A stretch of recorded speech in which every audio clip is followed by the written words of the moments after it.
ये रानी का महल है। यहाँ राजा रानी दोनों गुलछरे उड़ाते हैं बहुत, और वो गुलछरे के लिए जो सब होता है इसके लिए और भी कोट हुआ है।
তো এখন বাজে মোটামুটি 9টা, ঘড়ি পরে আসেনি, স্নান কমপ্লিট, এবার খেয়ে আসি। তো আজকে ডে 4, আজকে যাব না আলগার ফোর্ট জায়গার। তো চলো সবটাই তোমাদের সাথে শেয়ার করবো। এই যে পেছনে টিঙ্কু, আজকে ঠান্ডাও অনেক বেশি। তো চলো যাওয়া যাক, খেয়ে আসি। ওই একই প্লেস, গোলাপজি চায়। মোটামুটি ওটা আমাদের ব্রেকফাস্ট ডেস্টিনেশন, সবারই মোটামুটি খাওয়া দাওয়া কমপ্লিট। আমি সানি, সবিতা আর টিঙ্কু বাকি আছি। তো আমরা খেয়ে নিই, খুব ঠান্ডা, ওরে বাপরে। আচ্ছা আচ্ছা, এটা আজকে আমার লুক, চলো ভালো করে দেখাবো। জ্যাকেট পরি, কালকে থেকে কম আছে কিন্তু শিরশিরে হাওয়া দিচ্ছে। তো যাওয়া যাক খেতে। তারা যে আমরা সবাই ব্রেকফাস্ট করছি, সবার অলরেডি অনেকের হয়ে গেছে। আমার তহিদা, সানি আর হচ্ছে টিঙ্কুর বাকি। গুড মর্নিং বলো।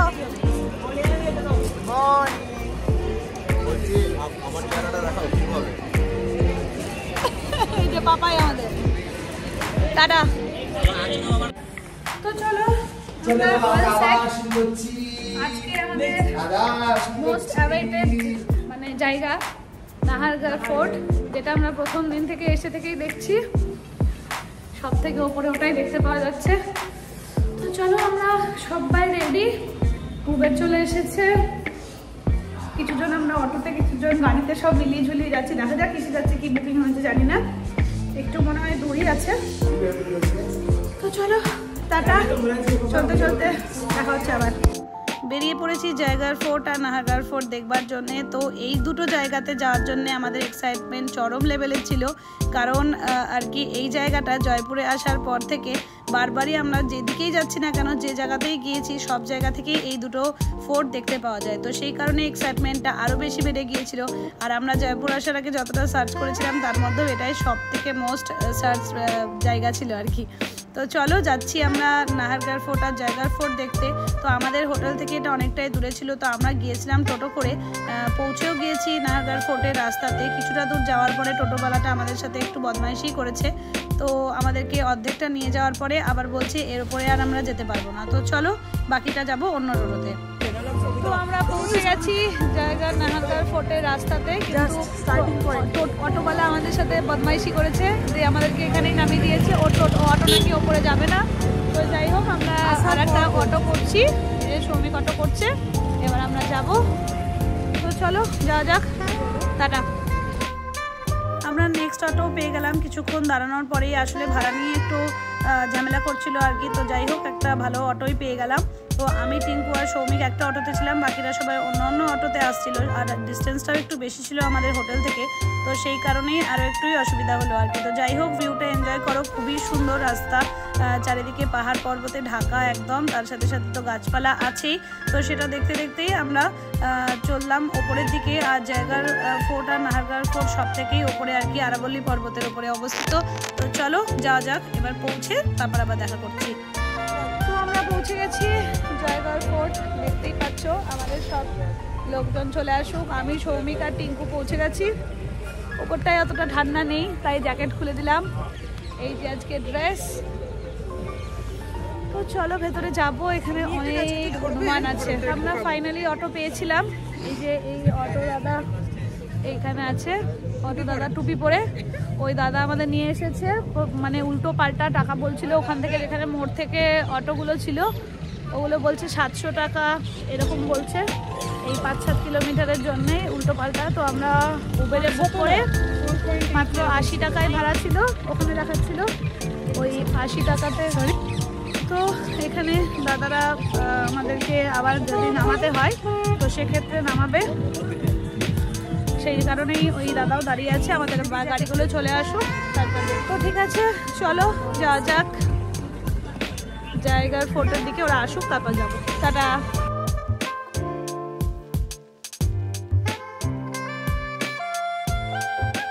তো আমরা ঢুকে গেছি জায়গার ফোর্ট, এই যে আমাদের সবাই চলে এসেছে,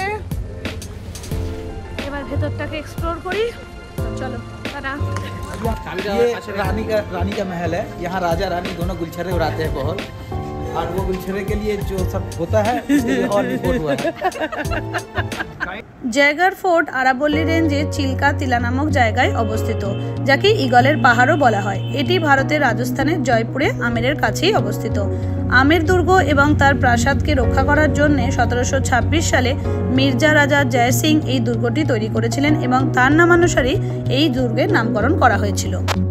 দুর্গটি আমের দুর্গের অনুরূপ কাঠামোগত নকশাতেই তৈরি করা হয়েছিল, যা বিজয় দুর্গ নামেও পরিচিত।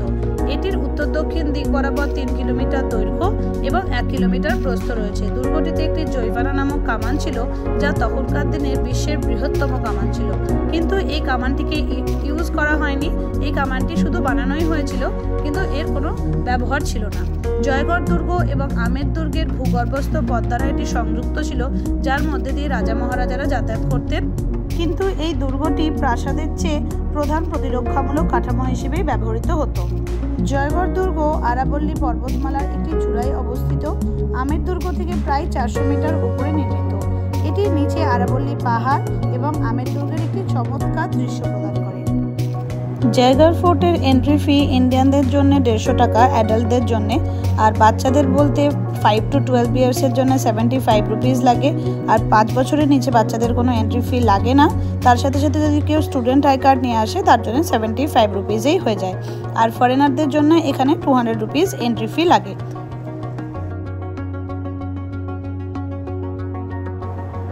জয়বানা কামানটি চাকার উপর পৃথিবীর বৃহত্তম কামান, যেটি তৈরি করা হয়েছিল এই ফোর্টের ভেতরেই।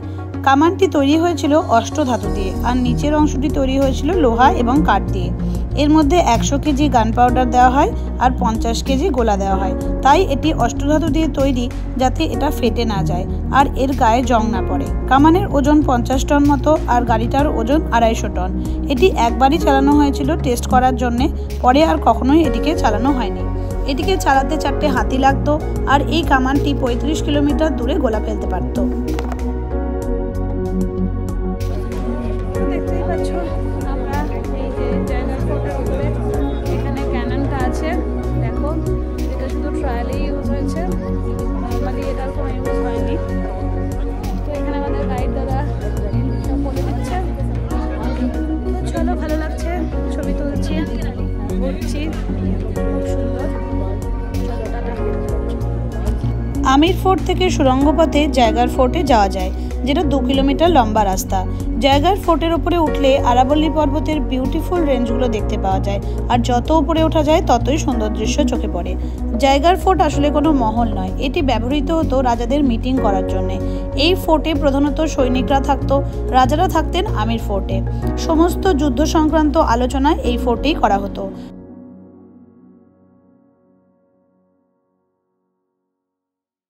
রাজস্থান শিল্প গ্রাম উদ্যোগ। চলো দেখি এখানে কি আছে। টু জায়গার ফোর্ট। তো আমরা এখন দুর্গের ভেতরে এসেছি। এটা ভৈরবনাথ জিকা মন্দির, দেখতেই পাচ্ছ। আর এখানে আমরা সবাই, বাকিরা সবাই কিছু কিছু জন ভেতরে ঢুকেছে। আর এখানে দেখো ছোট ছোট ছোট ছোট কলা গাছ লাগানো। এখানে প্রচুর হনুমান বাঁদর। চলো যাওয়া যাক মন্দিরের ভেতরে। টাটা। এটি হলো সুবট নিবাস। এটিকে দিওয়ানে আমও বলা হয়। এখানে রাজা মহারাজারা সৈনিকদের সাথে সমস্ত আলোচনা সলা পরামর্শ করতেন। এই যে জায়গাটা দেখলেন, এখানে সৈনিকরা বসতেন আর এই দিকে বসতেন রাজা মহারাজারা। এখন এখানে সমস্ত কাঠের পালকি, কুলার ইউজ করা হতো আগেকার দিনে, সেগুলো রাখা আছে। তার সাথে সাথে হাতির হওদা, এই যে নাগাড়ে, এইসব জিনিস যেগুলো আগেকার দিনে ইউজ করা হতো সেগুলোই রাখা আছে। দিওয়ানে আমের পাশাপাশি দিওয়ানে খাসও ছিল, যেটাকে খিলবতী নিবাস বলা হয়, যেখানে প্রধানমন্ত্রীরা সেনাপতিদের সাথে আলাদা আলাদাভাবে মিটিং করত। এছাড়াও এখানে লক্ষ্মী নিবাস আছে, যেখানে মনোরঞ্জনমূলক কাজকর্ম করানো হতো, যেমন পাপেট শো, এই ধরনের জিনিসপত্র ওখানেই হতো। এছাড়াও আছে বিলাস মন্দির, যেখানে রানীরা বসতেন এবং রানীদের মনোরঞ্জনমূলক ব্যবস্থা ওখানে ছিল। বিলাস মন্দিরের জানলা দিয়ে বাইরে দেখলে আমির ফোর্টের পাশাপাশি মাওঠা লেকও দেখতে পাওয়া যায়।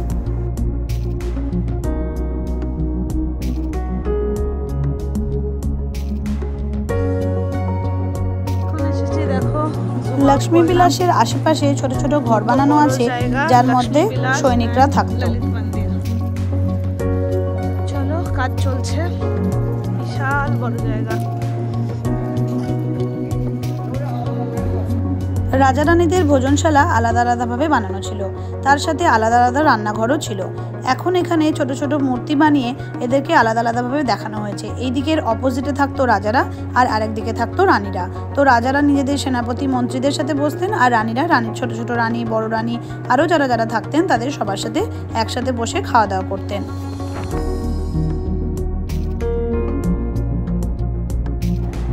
জায়গার ফোর্ট আমির ফোর্টের থেকে উঁচুতেই তৈরি করা হয়েছিল। যদি কখনো আমির ফোর্টে অ্যাটাক করা হয়, তাহলে রাজারা যেন জয়গড় ফোর্টে গিয়ে থাকতে পারে। অ্যাকচুয়ালি সেফটি পারপাসেই এই ফোর্টটিকে তৈরি করা হয়েছিল। এই ফোর্টের উপর থেকে পুরো আমের শহরটিকে দেখতে পাওয়া যায়। তার সাথে সাথে আরাবল্লীর সুন্দর পর্বতমালা তো আছেই। জায়গার ফোর্টকে কামানের গোলা বানানোর কারখানা বলা যেতে পারে। এখানে জায়বানা কামান তো ছিলই, তার সাথে সাথে আরও অনেক কামান বানিয়ে রাখা ছিল। জায়গার ফোর্টটাকে খুব সুন্দরভাবে সায়েন্টিফিক ওয়েতেই বানানো হয়েছিল। আর জায়গার ফোর্টের উপর থেকে পুরো আমের শহরটাকে দেখতে পাওয়া যায়। তার সাথে সাথে আরাবল্লী পর্বতের রেঞ্জ তো আছেই, আর তার সাথে সাথে সমস্ত আমের ফোর্ট, জলমহল, নাহারগড় ফোর্ট, সমস্ত কিছু এই জায়গার ফোর্ট থেকে দেখতে পাওয়া যায়, কারণ এটা অনেকটা উঁচুতে বানানো হয়েছিল।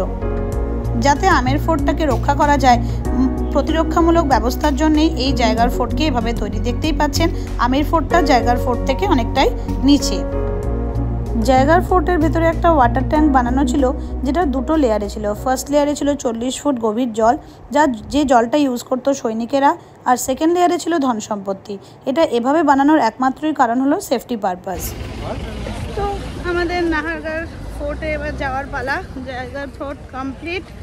এবার দেখি কিছু খাবার দাবার খাওয়া যায় কিনা এখানে। কোথায় খাবো সেটা এখনো ডিসাইডেড নয়।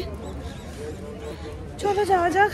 রোদ আছে, ঠান্ডা লাগছে না, কিন্তু ওয়েদারটা হালকা ঠান্ডা ঠান্ডাই। এই যে পেছনেও সবাই আসছে, সামনেও আছে। চলো যাওয়া যাক, টাটা।